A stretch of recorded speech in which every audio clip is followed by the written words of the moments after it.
இன்னைக்கான பங்குச்சந்தை Nifty, bank Nifty stock எல்லாமே ஒரு பயங்கரமான சைடுவேஸில் வந்து போயிருக்காங்க. நிறைய ஸ்டாக் ஒரு சின்ன டவுன் ட்ரெண்ட்லையும் கீழே வந்திருக்குது.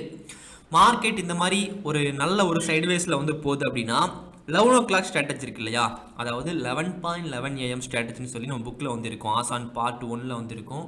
அந்த ஸ்ட்ராட்டஜியில் வந்து பார்க்குறீங்க அப்படின்னா இந்த இடத்துல கீழே வந்து எப்படி என்ட்ரி கொடுக்கணும் 11 o'clock அப்புறம்னு சொல்லி கொடுத்துருப்பேன். அதை நீங்கள் யூஸ் பண்ணியிருந்தீங்க அப்படின்னா இந்த இடத்துல ஒரு என்ட்ரி கொடுத்து ஒரு சின்ன ப்ராஃபிட்டை வந்து புக் பண்ணியிருக்க முடியும். அதுவும் ஃபுல்லாக டார்கெட் வந்து ஹிட்டாக இருக்காது, ஒரு சின்ன ப்ராஃபிட்டை இந்த இடத்துல வந்து நீங்கள் புக் பண்ணியிருக்க முடியும். சரிங்களா, நேற்று நான் வீடியோ வந்து போடலைங்க, முக்கியமான லெவல்ஸ் வந்து கொடுத்துருந்தாலும் இன்றைக்கி என்ட்ரி வந்து கிடச்சிருக்காது. ஏன்னா இந்த இடத்துல எங்கேயுமே ப்ரீவியஸில் இல்லை இல்லையா, நான் வந்து இங்கே தான் கொடுத்துருப்பேன். அதை வந்து மார்க்கெட் வந்து பிரேக் அவுட் வந்து பண்ணியிருக்காது. நல்லது தான், சைடுவேஸில் வந்து போகும்போது என்ட்ரி கொடுத்து லாஸ் பண்ணுறதை விட சேஃபாக வந்து என்ட்ரிக்கு வெயிட் பண்ணுறது ரொம்ப ரொம்ப நல்லது. நான் அப்படி தான் எப்போவுமே ட்ரேடு வந்து பண்ணுவேன். அதிகமான ட்ரேடு பண்ணால் மட்டும் லாபம் வந்து அதிகமாக வந்து வந்துடுமா அப்படிலாம் கிடையாதுங்க. 5 ட்ரேடு பண்ணி 5 லாபம் பண்ணிங்க அப்படின்னா லாபம் பெருசாக வந்து இருக்கும். 50 ட்ரேடு பண்ணி ஒரு 30 ப்ராஃபிட் பண்ணி இதில் லாஸ் பண்ணியிருந்தீங்க அப்படின்னா அதே லாபம் தான் இருக்க போகுது. சரிங்களா, அதிகமாக ட்ரேடு பண்ணோம் அப்படிலாம் வந்து நினைக்காதீங்க. நேற்று நான் வீடியோ வந்து இந்த சேனலில் வந்து போடலைங்க, ரைட்டர் மருது பாண்டியன் சேனலில் வந்து போட்டிருந்தேன். அதில் வந்து பார்க்குறீங்க அப்படின்னா மோட்டிவேஷனல் நிறையா வந்து பேசுவேன், பிரபஞ்சத்தை பற்றி நிறையா வந்து பேசுவேன். அந்த சேனலில் வந்து நீங்கள் பார்க்கல அப்படின்னா நிச்சயமாக பாருங்கள், நிறைய யூஸ்ஃபுல்லான விஷயங்கள் அந்த சேனலில் வந்து போடப்படும். இப்போது நாளைக்கான மார்க்கெட் பற்றி பார்த்துடலாம். எஸ், நிச்சயமாக நல்ல ஒரு சைடுவேஸில் இந்த இடத்துல வந்து போயிருக்காங்க 2 நாள் அப்படிங்கிறனால ஒரு நல்ல ஒரு பிரேக் அவுட் இந்த வாரத்தில் வந்து இருக்குது. ஸோ எந்த பாயிண்ட் நாளைக்கு வந்து பிரேக் அவுட் வந்து பண்ணுச்சுன்னா மார்க்கெட் மேலே போகலாம் கீழே போகலாம் அதெல்லாம் வந்து பார்க்கலாங்க. ஆசான் பாகம் 3 இன்னைக்கு வந்து வெளியாயிருக்கு. 250 பேருக்கு மேலே ப்ரீ ஆர்டர் பண்ணியிருந்தீங்க. ஒரு நாளைக்கு 50 புக்கு நாங்கள் சென்ட் பண்ணுவோம். இன்னைக்கு 50 பேருக்கு சென்ட் பண்ணியிருக்கோம். இந்த வாரத்துக்குள்ளே எல்லாருக்குமே சென்ட் பண்ணி வச்சுருவோம். ஸோ நீங்கள் இன்னும் புக்கு வந்து படிக்காமல் இருந்தீங்க அப்படின்னா ஆசான் 1 வாங்கி படித்து பாருங்கள். நிச்சயமாக ஆசான் பார்ட் 2 பார்ட் 3 எல்லா புத்தகமே வந்து வாங்கி படிக்க ஆரம்பிப்பீங்க. ஏன்னா புத்தகம் படிக்கிற பழக்கம் இல்லாதவங்க கூட இந்த புத்தகத்தை வந்து ஃபுல்லாக வந்து படித்து முடிச்சுட்டு ரிவ்யூ வந்து சொல்கிறாங்க. அந்த அளவுக்கு மக்களுக்கு வந்து பிடிச்சிருக்கு. அதே நேரத்தில் ட்ரேடிங்கை பற்றி ரொம்ப ரொம்ப தெளிவாக ஒவ்வொன்றை பற்றி சொல்லி கொடுத்துருப்பேன். இந்த புக்கை ஃபுல்லாக நீங்கள் 3 புக்கையும் படித்து முடிச்சிட்டிங்க அப்படின்னா ட்ரேடிங்கை பற்றி என்னெல்லாம் தெரியணுமோ எல்லாமே தெரிஞ்சிருக்குங்க.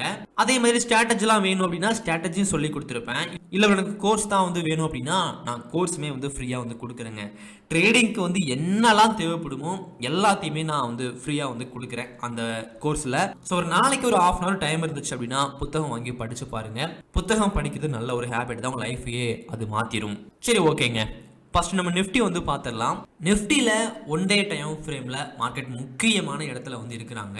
ஒரு 20 நாட்களாக பங்குச்சந்தை இதே இடத்துல வந்து இருக்குது. பிரேக் அவுட் பண்ணுச்சு அப்படின்னா அது பெரிய பிரேக் அவுட்டாக இருக்கும், உங்களுக்கு தெரிஞ்சிருக்கும், ஒரு மிகப்பெரிய பிரேக் அவுட்டாக இருக்கும். ஸோ இந்த இடத்துல சைடுவேஸில் வந்து போயிருந்தாலும் நல்ல ஒரு அப் ட்ரெண்டில் போயிட்டு தான் ஒரு சைடுவேஸில் வந்து போயிருக்காங்க. அப்படிங்கிறனால ப்ரீவியஸ் லோ வந்து இங்கே நம்ம வரையக்கூடாது, இங்கே தான் நம்ம வரைஞ்சாகணும். ஸோ அந்த பாயிண்ட்டை வந்து பிரேக் அவுட் பண்ணால் மட்டும்தான் பங்குச்சந்தை வந்து கீழே போகிறதுக்கான வாய்ப்பே வந்து இருக்குது. அதுவே மேலே வந்து பிரேக் அவுட் வந்து பண்ணுறாங்க அப்படின்னா 25,200 ஸ்ட்ராங்காக 1 day டைம் ஃப்ரேமில் மேலே வந்து பிரேக் அவுட் வந்து பண்ணிட்டாங்க அப்படின்னா புதிய உச்சத்தை நிஃப்டி வந்து தொடும், பங்குச்சந்தையே வந்து தொடும். சரிங்களா, ஓகே. இப்போது 1 day டைம் ஃப்ரேமில் முக்கியமான பாயிண்ட் வந்து இதுங்க. அப்படியே 1 hourல நீங்கள் பார்க்குறீங்க அப்படின்னா 1 hourல நாளைக்கு முக்கியமான ப்ரீவியஸ் ஹை, இந்த இடத்துல ஒரு முக்கியமான ப்ரீவியஸ் ஹை இருக்குது 24,920ங்க. அதை 1 hourல நாளைக்கு மேலே வந்து பிரேக் அவுட் வந்து பண்ணுறாங்க அப்படின்னா மேலே வந்து போகலாம். அதுவே கீழே வந்து பிரேக் அவுட் வந்து பண்ணுறாங்க அப்படின்னா ப்ரீவியஸ் லோ 24,670. சரிங்களா, இதை கீழே வந்து பிரேக் அவுட் வந்து பண்ணால் கீழே வந்து போகலாம். அப்படியே 5 minute பார்த்துடலாம். 5 minute நாளைக்கு ட்ரேடு வந்து பண்ணுறதுக்கு முக்கியமான பாயிண்ட் அப்படிங்கிறது, இன்றைக்கி சைடுவேஸில் வந்து போயிருந்தாலும் இதுக்கு எவ்வளோ புள்ளி இருக்குது, ஒரு 150 புள்ளி தான் இருக்குதுங்க. சேஃபாக வந்து இந்த இடத்துல என்ட்ரி கொடுத்தாகணும் 5 minute. ஏன்னா அன்றைக்கே என்ட்ரி கொடுத்து அன்றைக்கே ட்ரேடை வந்து நம்ம க்ளோஸ் பண்ண போகிறோம் இல்லையா. 5 minute முக்கியமான ப்ரீவியஸ் ஹை இந்த ஒரு பாயிண்ட் நம்ம எடுத்துக்க முடியும். 24,880 மேலே வந்து பிரேக் அவுட் வந்து பண்ணுறாங்கன்னா 5 minute நிஃப்டி வந்து மேலே வந்து போகலாம். அதுவே கீழே வந்து பிரேக் அவுட் வந்து பண்ணுறாங்கன்னா 24,670 கீழே வந்து பிரேக் அவுட் வந்து பண்ணும்போது நிஃப்டி வந்து கீழே வந்து வரலாம். ஏன்னா அப் ட்ரெண்டில் இருக்குது, இங்கே சைடுவேஸ்லேயே அப்படியே வந்துகிட்டு இருக்காங்க. பார்க்கலாம், பிரேக் அவுட் இருக்குது, நிச்சயமாக பிரேக் அவுட் இருக்குது. ஏன்னா பங்குச்சந்தை எவ்வளோ நாட்களும் சைடுவேஸில் வந்து போய்கிட்டு இருக்கும்.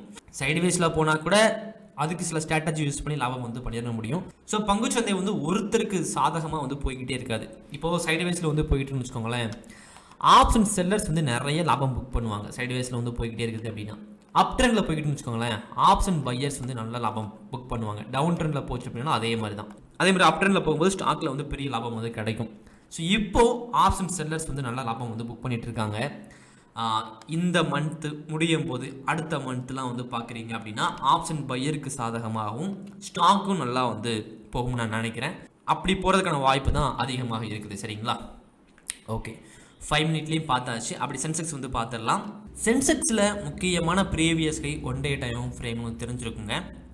இந்த ஒரு பாயிண்ட் தான் 82,710. அதே மாதிரி முக்கியமான ப்ரீவியஸில் இந்த ஒரு பாயிண்ட் தான் 78,780.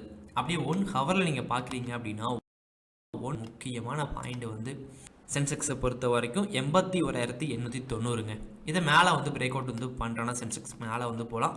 அதுவே கீழே வந்து பிரேக் அவுட் வந்து பண்ணுறாங்க அப்படின்னா ப்ரீவியஸில் இங்கேயே இருக்குதுங்க, கீழே இருக்குது.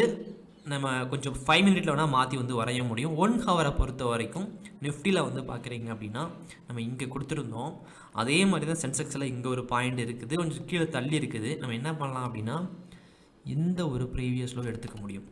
80,890 கீழே வந்து பிரேக் அவுட் வந்து பண்ணுறான்னா சென்செக்ஸ் கீழே வந்து வரலாம். ஓகே, 5 மினிட்லேயும் பார்த்துடலாம். 5 மினிட்டில் முக்கியமான பாயிண்ட் வந்து ப்ரீவியஸ் ஹையை பொறுத்த வரைக்கும் பக்கமாகவே இருக்குது. 81,650 மேலே வந்து பிரேக் அவுட் வந்து பண்ணுறாங்கன்னா மேலே வந்து போகலாம். அதுவே கீழே வந்து பிரேக் அவுட் வந்து பண்ணுறாங்க அப்படின்னா நல்ல ஒரு ரீட்ரேஸ்மெண்ட் மாதிரி தாங்க தெரியுது. ஏன்னா இந்த இடத்துல பார்க்கும்போது சென்செக்ஸில் நல்லா இருக்குது. ஸோ 81,240 இருக்கு இல்லையா, இந்த ஒரு பாயிண்ட்டை 5 மினிட்ல கீழே வந்து பிரேக் அவுட் வந்து பண்ணுறேன்னா கீழே வந்து வரலாம்.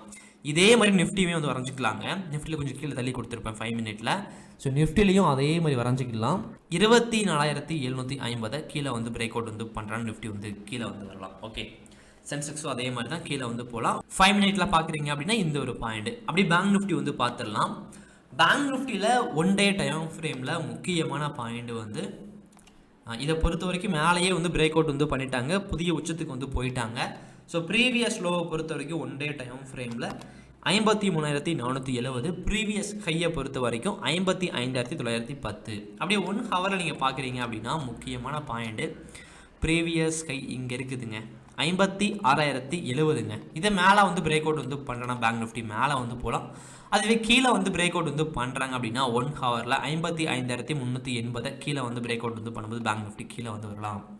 5 மினிட்ல பார்க்குறீங்க அப்படின்னா 5 மினிட்ல முக்கியமான பாயிண்ட் வந்து சேம் பாயிண்ட் தான், எந்த ஒரு மாற்றமும் கிடையாது, சேம் பாயிண்ட் தான்.